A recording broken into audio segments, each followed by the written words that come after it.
Good evening and welcome to 16 by 9. The traditional bank robbery as we know it has always involved a masked man and a gun. But times have changed. Today, the weapon of choice is a computer, and the target, your credit card or online bank account. Financial cybercrime is exploding. The hackers, some in their teens, are making thousands, if not millions, and are rarely getting caught.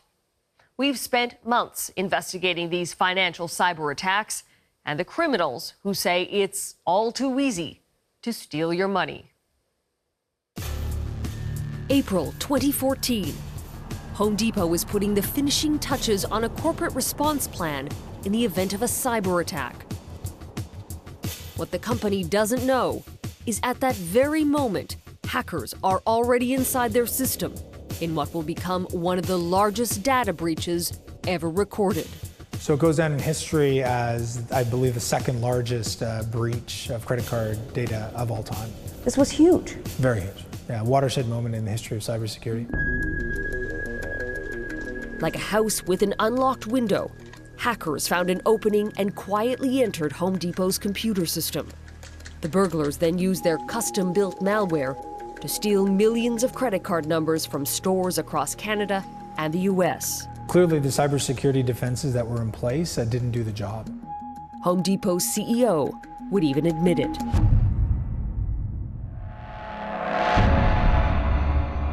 How is it that these companies don't have better protection? Imagine trying to protect a building with 100,000 doors on it. It'd be virtually impossible. You wouldn't be able to protect every single one unless you had a guard standing literally at every single door, and even then, making sure the guard didn't fall asleep or step away to use the restroom. It would be 5 months before the theft was discovered. That moment came Tuesday, September 2nd, when Home Depot's Chief Information Officer, Matt Carey, got a call while on vacation.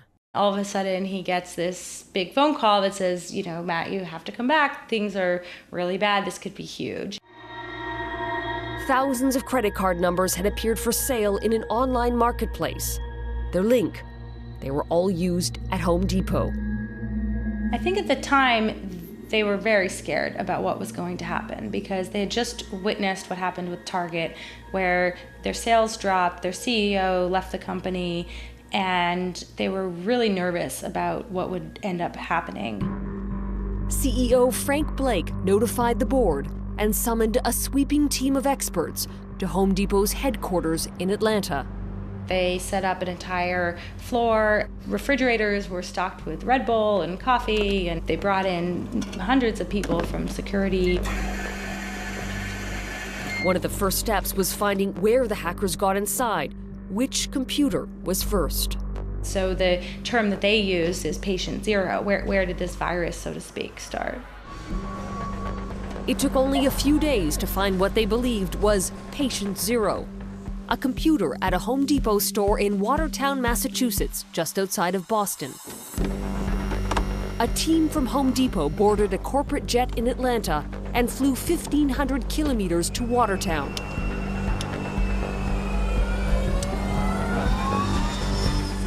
Meanwhile, Home Depot's computer network remained exposed to the hackers. It takes hours to be able to run the diagnostics necessary to be able to verify that. And they weren't going to just sit at the store, so they strapped in the computer into a chair inside the jet, and they started running those diagnostics during the flight back.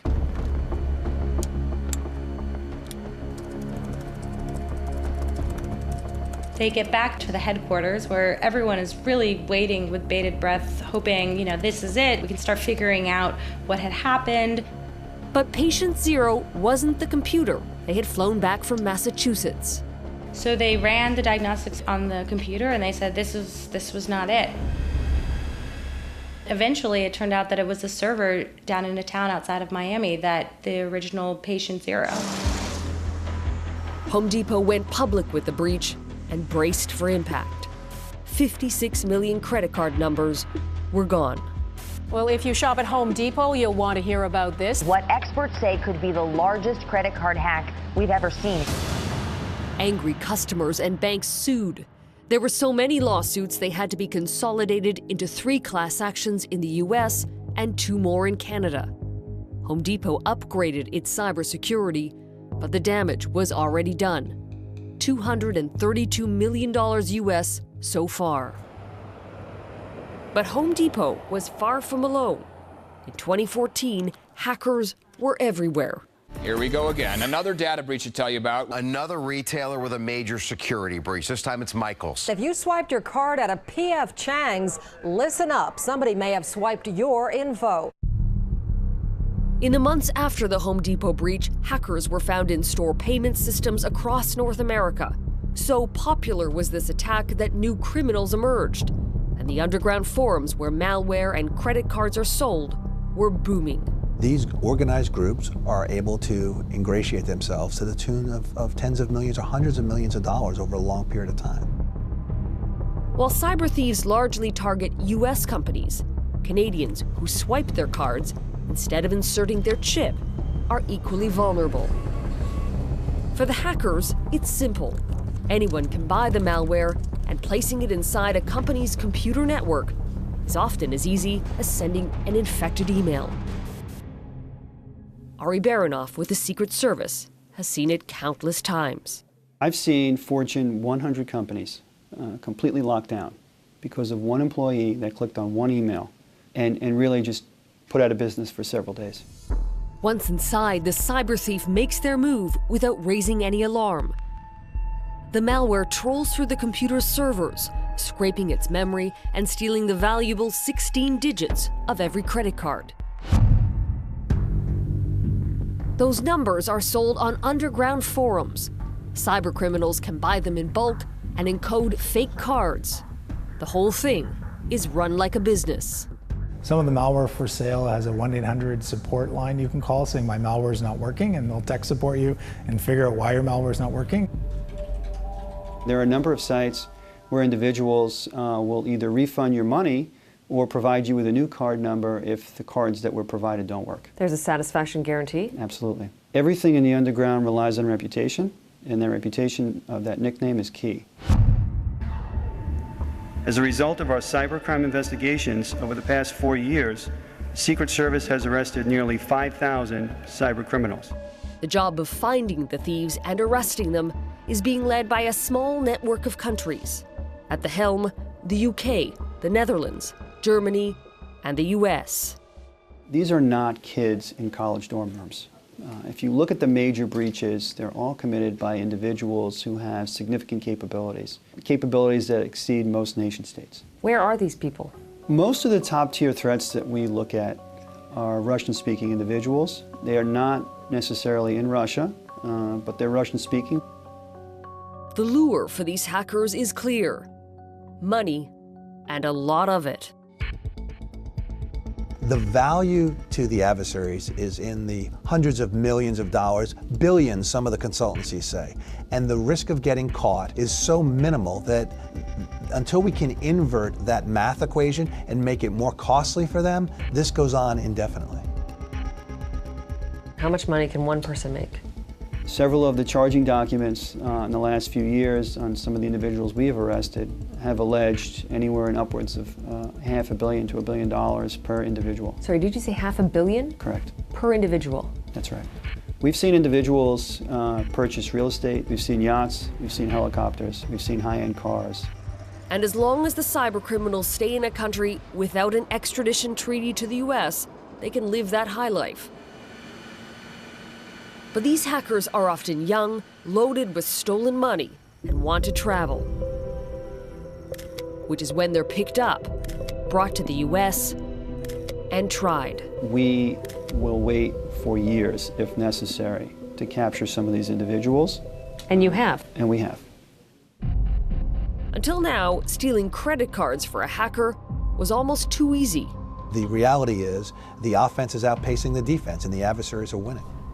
But in October, the US moved to chip card technology we've had in Canada since 2008. It means cybercriminals will no longer be able to turn those stolen 16 digits into fake cards. The problem's not going to go away. It might impact it momentarily. They're making so much money. They've got the time. They've got the expertise. They're going to keep chipping away until they find a way in, until they find a way to exploit it. If what's happened in Canada is any indication, Criminals will simply adjust their target from the checkout counter to your computer and online shopping. Since Canadians moved to chip cards in 2008, traditional fraud has dropped 68%, while online fraud has skyrocketed 180%, now worth $360 million a year. So Canadian retailers that have online websites are getting attacked every second of every day. Every second of every day. Absolutely. But as we discovered, many hackers have moved on to something more lucrative than your credit card. They're going after control of your bank account. Next, what happens when you've been hacked? So if somebody had walked into your business with a gun and asked you for all your money, your insurance company would have covered it. Exactly. But since it was a cyber crime, they don't cover that.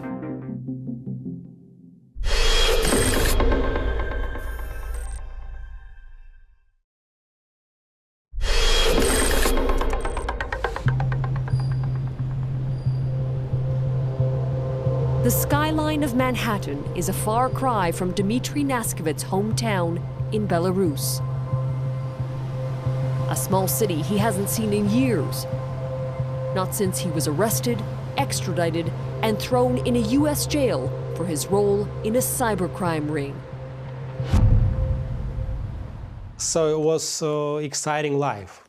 You know, it was like you feel that you're part of some like underground community that majority of people, they don't even know this world exists.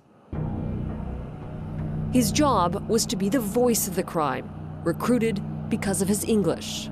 They steal your American Express and they try to purchase a digital camera for $4,000. They call the bank, they see that you never bought something big like that online ever in your life, so they block it. So you need to make a phone call and brainwash them, like say, oh yeah, it's a gift for my nephew, so I'm sorry, I didn't call you right away, so please unlock. I was the person who made the transaction from the name of the store, so then they're good. And they would believe you? Yeah, of course they're gonna believe you. You're the customer, so you're always right.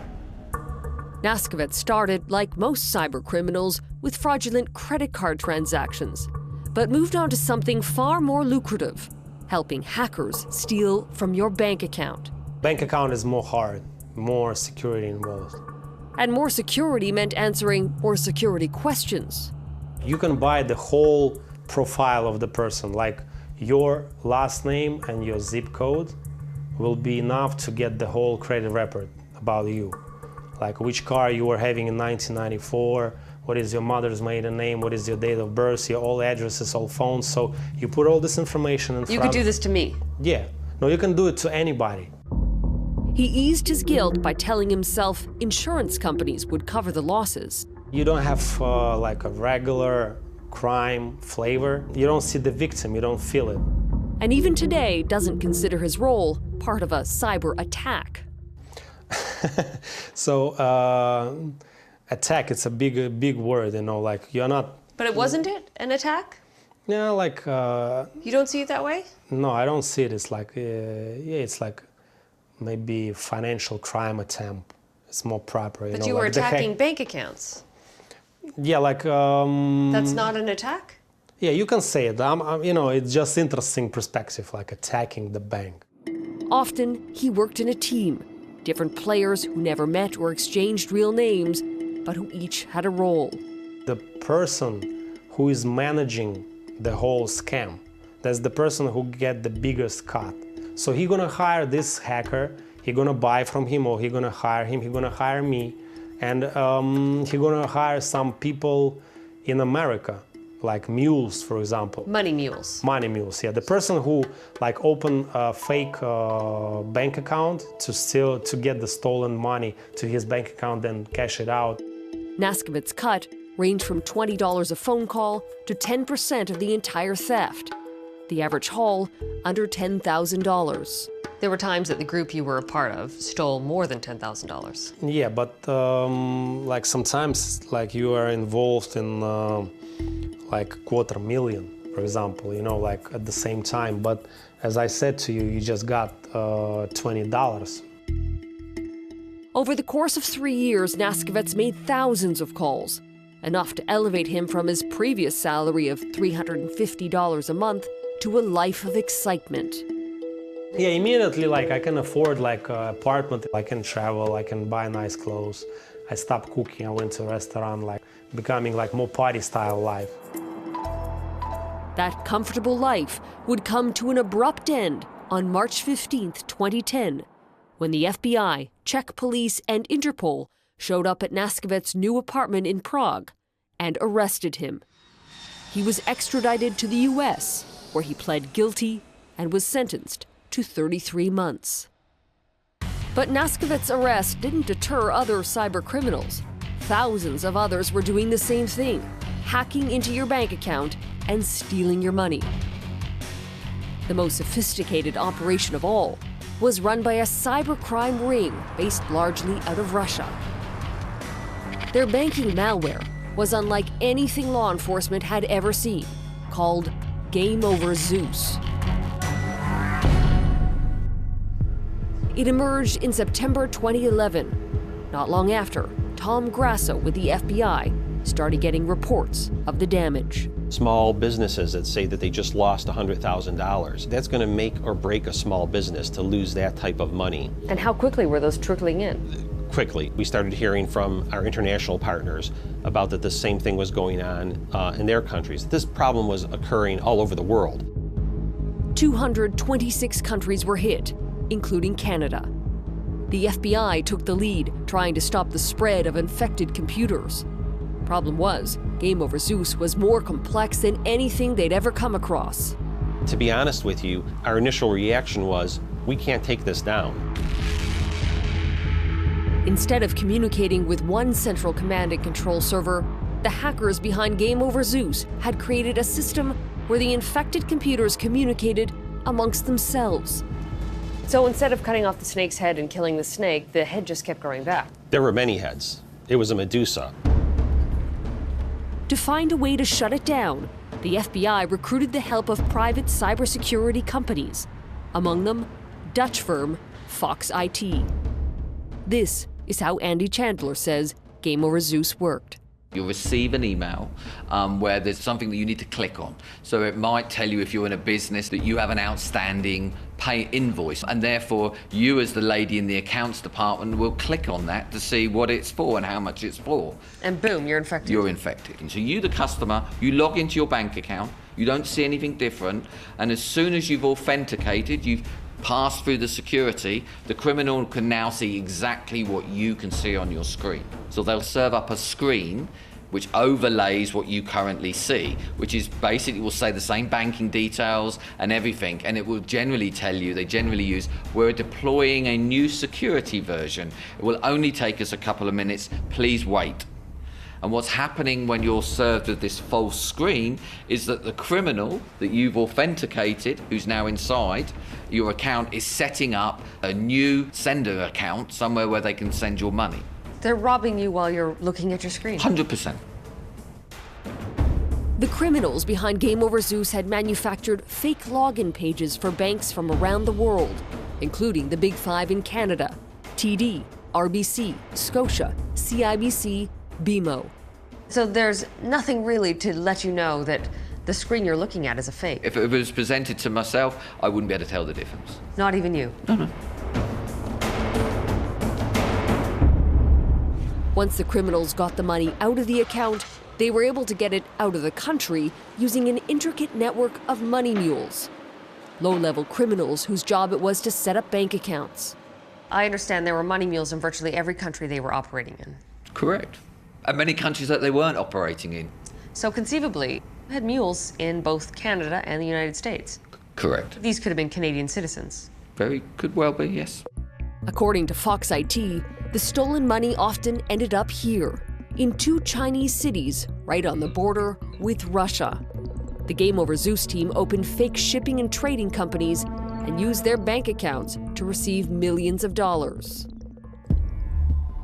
As Game Over Zeus grew, individuals and companies were being crippled. In Atlanta, a single computer at Lee Hansen's company was infected. It would cost him $160,000. We're not a large corporation. I mean, we employ a decent amount of people, but to lose $160,000 is like just your stomach just goes boom. And it's a horrible feeling to know that it's gone. And it's like, what do you do? It was January 18th, 2012. Hansen's office manager was trying to make a routine transfer when it was blocked. He called the bank. This is the actual recording of that call. When I put in the password and the login information above this blue box on the screen that says enter the token code, but it usually doesn't bring up this blue screen like this. It's just something a little bit different. So I put it in, and it says loading, but then it asks me to do it again. Every time Hansen's office manager entered a new security code, the hackers in real time were getting the keys to the vault. Okay, so it's asking to put in the token code again for the third time. For the third time? Yeah. I'm being robbed while he's talking to the bank representative. So this is the sound of a robbery. It doesn't sound like a robbery, but now that we know, that's the sound of a robbery. Hansen's bank, the U.S. subsidiary of a major Canadian bank, didn't clue in. Hansen's antivirus software didn't catch it either. While his office manager was on the phone, the hackers were able to make 3 substantial wire transfers. First one was sent to a bar and grill in California. Another one was sent to a catering firm in California. And the third one was sent to some tax accounting in Florida. And when I talked to the FBI about what happened, they said probably it stayed there less than an hour and it was wired on over to Asia. Because it was a cyber attack, Hansen's insurance company wouldn't cover it. So if somebody had walked into your business with a gun and asked you for all your money, your insurance company would have covered it. Exactly, and that's what they said. If it was on your property, they said they would have covered it. But since it was a cyber crime, they don't cover that. Lee Hansen was able to get a fraction of the money back from the bank, but not nearly enough to cover his losses. Many other companies were hit even worse. A bank in Florida was taken for nearly $7 million. While companies and people around the world were being hammered, the money was making someone very rich. Next, tracking down the man accused of leading a multi-million-dollar cybercrime ring. So what makes you think you can catch him this time? We're going to bring him to justice.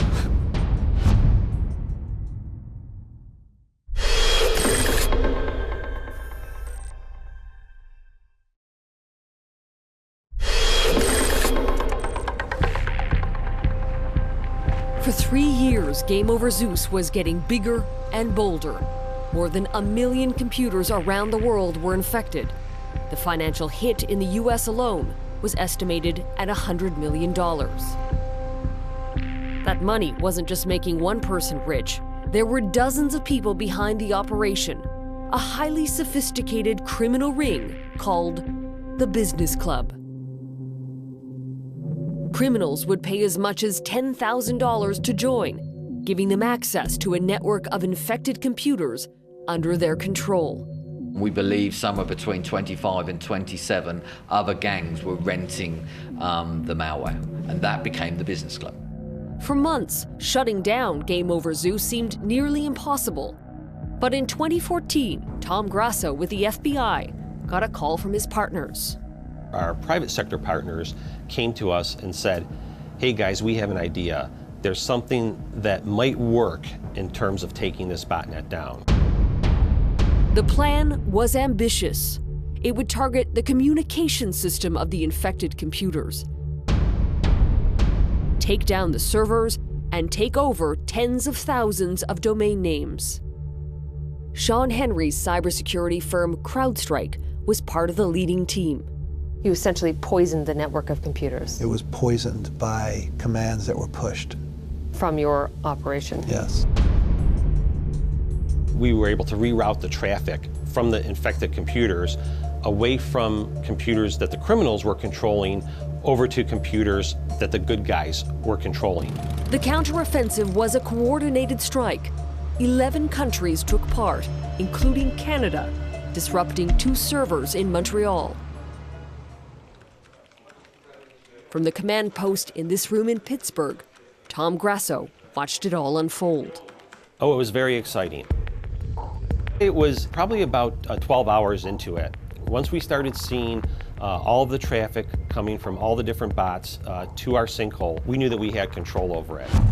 By Monday, June 2nd, 2014, it was public. This past week in the Western District of Pennsylvania, we took court-authorized civil action to dismantle one of the largest networks of infected computers, the Game Over Zeus botnet. And the U.S. Department of Justice went even further. They charged the accused leader of Game Over Zeus, a 32-year-old from Russia, Yevgeny Bogachev. Who is Bogachev? Bogachev is called by some to be the most notorious cyber criminal in the world. The FBI offered $3 million for information leading to Bogachev's arrest, the largest reward ever for a cyber criminal. But Bogachev is far from a U.S. jail, reportedly still in Russia, living free near the Black Sea. I think history tells us that every criminal that doesn't leave those waters never gets arrested. So he could get away with this? Yes. If the Russian government doesn't cooperate with the other nations that are involved in this coalition, then Bogachev can reside in Russia indefinitely. Bogachev has been indicted before in the state of Nebraska back in 2012. Right. So what makes you think you can catch him this time? Well, we're going to bring him to justice. If I'm Bogachev watching you say that right now, I'm going to say, just try. Okay. I understand that. I understand that. These criminals in cyberspace rely upon that. That's a basis for their calculus about why they're doing what they're doing. Cybersecurity experts say Bogachev has been laying low since the indictment. But the business club he helped build is said to be flourishing, allegedly responsible for the leading banking attacks today. It is unquestionable this style of attack is thriving. In fact, advertised online in Russian, we found templates for fake Canadian banking websites that could be used to steal your money. Seemingly authentic and incredibly destructive. None of Canada's big 5 banks would talk to us on camera about being targeted. It's been 18 months since one of the most complex cyber attacks was dismantled. And yet, the hackers behind it are still in business. You can count on that. There's too much money in this. They're not giving up because we took Game Over Zeus down. So they're likely perpetrating a new piece of malware as we speak. Absolutely. Next, the desperate trek to escape war. There is no food, no water. We are under the sun. Some people sit here 2 days. It's not human.